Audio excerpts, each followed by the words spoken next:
என் செல்ல குழந்தையே, அப்பன் சொல்லியிருந்த இந்த தேதியில் 30/11/2024 இந்த தேதியில் உன்னை தேடி ஒரு நபர் உன் அப்பன் நான் வர வைக்கப் போகிறேன்.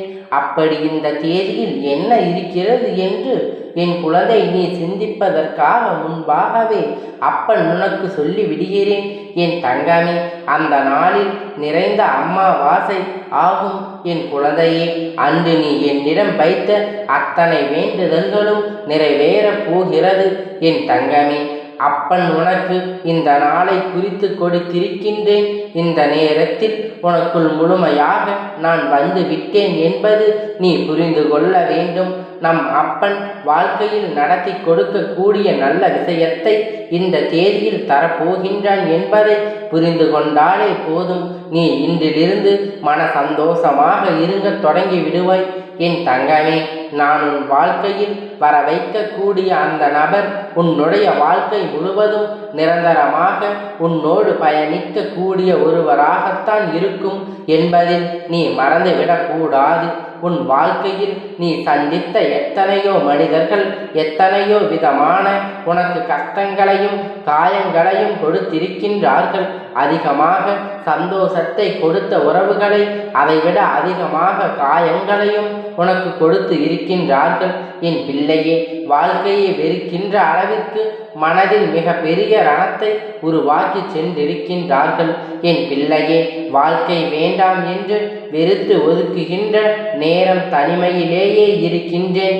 வாழ்க்கையை தனியாகவே மாறிவிட்டது என்று என் குழந்தை நீ வேதனைப்பட்டு கொண்டு இருக்கின்றாய். இந்த நேரத்தில் அப்பன் உனக்கு நிரந்தரமான ஒரு உறவை உன் வாழ்க்கையில் தருவதற்காக வந்திருக்கின்றேன். என் தங்கமே, நான் சொல்கின்ற வார்த்தைகள் ஒவ்வொன்றும் உனக்கு வேடிக்கையாக இருந்தால் உன்னுடைய மனதுக்குள் இவையெல்லாம் நம்பிக்கை உணர்வை ஊட்டவில்லை என்றால் என் குழந்தை நிச்சயமாக இந்த சம்பவம் உன் வாழ்க்கையில் நடப்பது சற்று கடினம்தான். யார் ஒருவர் என் மீது நம்பிக்கை வைக்கிறார்களோ, யார் ஒருவர் நிச்சயமாக நம் வாழ்க்கையில் நம்பி தேடி ஒரு உறவு வரப்போகிறது என்று இப்பொழுது மனதில் சந்தோஷத்தை வைத்திருக்கின்றார்களோ அவர்கள் வாழ்க்கையில் நிச்சயமாக ஒரு உறவு வரத்தான் போகிறது. அது மட்டுமல்லாமல் அதன் பிறகு ஏற்படக்கூடிய மாற்றங்கள் இவர் சந்தோஷப்படும்படியாக மட்டுமே இருக்கும் என்பதனை புரிந்து கொள்ள வேண்டும். என் தங்கமே, நீ செய்ய நினைக்கின்ற சில விஷயங்கள் உனக்கு வாழ்க்கை துணையின் மூலமாக பல தடைகளை ஏற்படுத்துகின்றது. எல்லோருக்கும் அவர்களோடு இருக்கின்ற துணைதான் மிக பெரிய உதவியை செய்து கொடுப்பார்கள். ஆனால் இங்கு என் பிள்ளை அப்படி தலைகீழாக இருக்கின்றது. என்ன செயலை செய்தாலும் அதற்கு தடங்கள் என்ன செய்தாலும் அதை தவறு என்று சொல்லி உன்னை மட்டும் தண்டித்து கொண்டிருப்பது. இது போன்ற உறவு வாழ்க்கையில் உனக்கு இருப்பதனால் என்னவோ எந்த ஒரு முன்னேற்றத்தையும் காண முடியாமல் அங்கே என்ன செய்வது என்று நினைத்து கொண்டு இருக்கின்றாய். உனக்குள் இருக்கின்ற திறமையை வெளிக்கொண்டு வர முயற்சி செய்தாலும் அந்த திறமைக்கு மரியாதை இல்லாத அளவிற்கு உன்னிடத்தில் நடந்து கொள்கின்றார்கள்.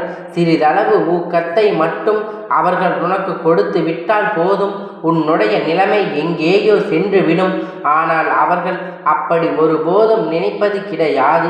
உடன் இருப்பவர்கள் வாழ்க்கை துணை என்ற மட்டும் அப்பன் சொல்ல வரவில்லை. உன்னுடைய வீட்டில் உள்ளவர்கள் உன்னை பெற்றவர்கள் என்று யாராக இருந்தாலும் சரி, யாரேனும் ஒருவரின் மூலமாக என் குழந்தை மன கஷ்டத்தை தான் அனுபவித்து கொண்டு இருக்கின்றாய். உன்னுடைய திறமைகள் எல்லாம் அங்கே முடங்கி கிடக்கின்றது. என் தங்கமே, உன்னுடைய திறமைகளை தாண்டி எழுதப்பட்டதுதான் அந்த உறவானது உன் வாழ்க்கையில் வருகின்றது. என் குழந்தையே, அந்த நாளில் உன்னை தேடி வருகின்ற உறவானது இந்த அப்பனை அம்மாவாசை என்னுடைய அவதாரம் என்பதை நீ புரிந்து கொள்ள வேண்டும். அப்பன் அந்த நாளில் உன்னை தேடி வருகின்றேன் என்பதை நீ உணர்ந்து கொள்வாய். உனக்கான நல்ல வாழ்க்கினை உருவாக்கி கொடுக்கத்தான் அப்பன் இந்த ரூபத்தில் வருவேன். வாழ்க்கையில் நிரந்தரமாக ஒரு உறவு இங்கு தலைகீழாக நின்றாலும் யாருக்கும் கிடைப்பது கிடையாது. ஆனால் உனக்கு நிச்சயமாக அது கிடைக்கப் போகின்றது என்று நினைக்கும் பொழுது இன்னும் மன சந்தோஷமாக இருக்கின்றது. தங்கமே, நீ ஒவ்வொரு நாளும் உடன் இருப்பவர்களின் மனநிலையில் ஏற்படுகின்ற மாற்றங்களை நினைத்து மனவேதனை அடைந்து கொண்டு இருக்கின்றாய். ஒரு நேரம் சிரித்து பேசுகின்றார்கள், அடுத்த நேரம் உன்னை பார்த்தால் யார் என்று தெரியாதது போல சென்று விடுகின்றார்கள். இப்படித்தான் இன்றைய சூழ்நிலையில் இருந்து கொண்டு இருக்கின்றது. எல்லோரும் எல்லோரையும் தெரிந்தது போல ஒரு நாளும் காட்டுவது கிடையாது. ஏனென்றால் இன்னொருவரை பற்றி சொல்லும் பொழுது இன்னொருவரை பற்றி பெருமையாக பேச வேண்டிய நிலை வந்தாலும் அதனால் நம்முடைய பெயர் கேட்டு விடுமோ, நம்முடைய பெயருக்கு நல்ல பெயர் கிடைக்காமல் போய் விடுமோ என்று எண்ணம்தான் இது நாள் வரையிலும் சில திறமைகளை வெளிவராமல் இருப்பதற்கு மிக பெரிய முக்கிய காரணமாக இருக்கின்றது. போட்டிகள் பொறாமைகளும் நிறைந்த உலகத்தில் உன் வாழ்க்கையில் உனக்காக நல்லதொரு பக்குவம் கிடைத்திருக்கின்றது, நல்லதொரு வாழ்க்கையில் நல்லதொரு தீர்வு கிடைக்கின்றது என்று நினைக்கும் பொழுது அதை விட உனக்கு வேறு என்ன சந்தோஷம் இருக்க போகின்றது? என் தங்கமே, உன்னுடைய சந்தோஷம் பங்கெடுத்து கொள்வதற்காகத்தான் உன் அப்பன் இப்பொழுது வந்திருக்கிறேன்.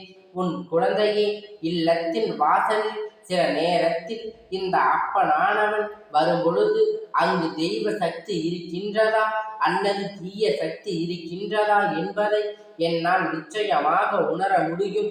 என் தங்கமே, உன்னுடைய இல்லத்தில் இருக்கின்ற நல்ல சக்தி உன்னுடைய இல்லத்தில் அத்தனை நல்ல சக்தி செயல்களையும் செய்து கொடுக்க போகின்றது என்பதனை நீ புரிந்து கொள்ள போகின்றாய். என் தங்கமே, வாழ்க்கையில் இந்த வாழ்க்கை துணை சரியில்லாமல் போய்விட்டால் அதோடு வாழ்க்கையை முடிந்து விட்டது என்று சிலர் நினைக்கின்றார்கள். என் தங்கமே, ஒரு உறவு உனக்கு காயங்களை கொடுக்கின்றது, வேதனைகளை கொடுக்கின்றது என்றால் வாழ்க்கையை முடித்து விட்டதாக அர்த்தம் கிடையாது. உனக்காக தகுதி உள்ள உறவு அது அல்ல என்பதைத்தான் அது உனக்கு உணர்த்துகின்றது. சரியான நேரத்தில் உன்னுடைய வாழ்க்கை உன்னோடு பயணிக்கின்ற உறவு சரியில்லை என்பதை கடவுள் காண்பித்து கொடுக்கின்றார் என்று நினைத்து நீ சந்தோஷப்பட வேண்டும். ஏனென்றால் காலம் முழுவதும் வாழ்கின்ற இந்த வாழ்க்கை உனக்கு சரியில்லாத ஒரு உறவாக இருக்கும் பொழுது அந்த பட்சத்தில் அவர்களோடு மல்லு கட்டியே நீ எத்தனை வருடங்கள் தான் வாழ்க்கை நடத்த முடியும்? சரி வராது, ஒத்து வராது. இதனால் எந்த விதமான பாதிப்புகளும் உனக்கு இல்லை. எங்கும் எப்பொழுதும் நிச்சயமாக அதை விட்டு விலகி செல்வதுதான் என் குழந்தையின் வாழ்க்கையில் மிகவும் நல்லது.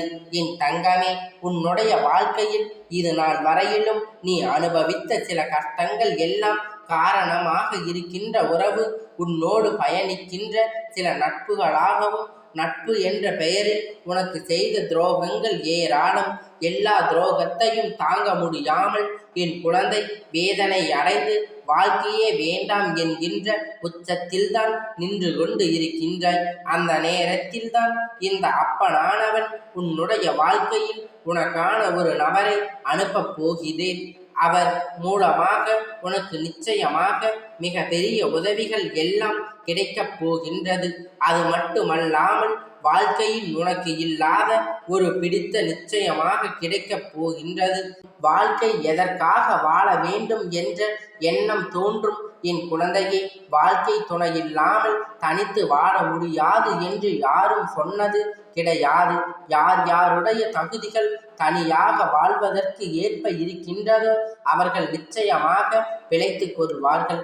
என் தங்கமே, சிலர்தான் உன்னை விட்டு பிரிந்து சென்று விடுவேன் என்று மிரட்டி மிரட்டி பல நாட்கள் வாழ்க்கையை தள்ளி கொண்டு செல்வதும் இல்லாமல் இது போன்ற உறவுகளை நீ வாழ்க்கையில் இருந்து சேர்க்கக்கூடாது என்பதை அப்பன் உனக்கு உணர்த்துகின்றேன் என்பதை முடிவு செய்து விட்டால் உடனடியாக விலக்கி வைத்து உனக்கான நல்ல வாழ்க்கையை அப்பன் உனக்கு அமைத்து கொடுக்கின்றேன். நீ நினைக்கலாம், அப்பன் இது என்ன, உடனே இன்னொரு வாழ்க்கை என்று சொல்கிறீர்களே என்று.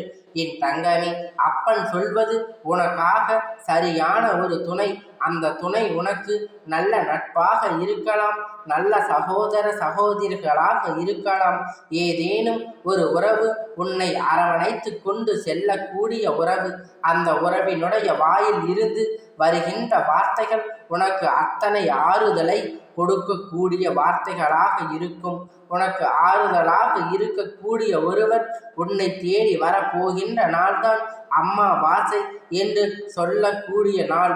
என் செல்ல குழந்தையே, இந்த அப்பனுடைய ஆசீர்வாதத்தால் உனக்கு எல்லாம் நல்லபடியாக நடக்கும்.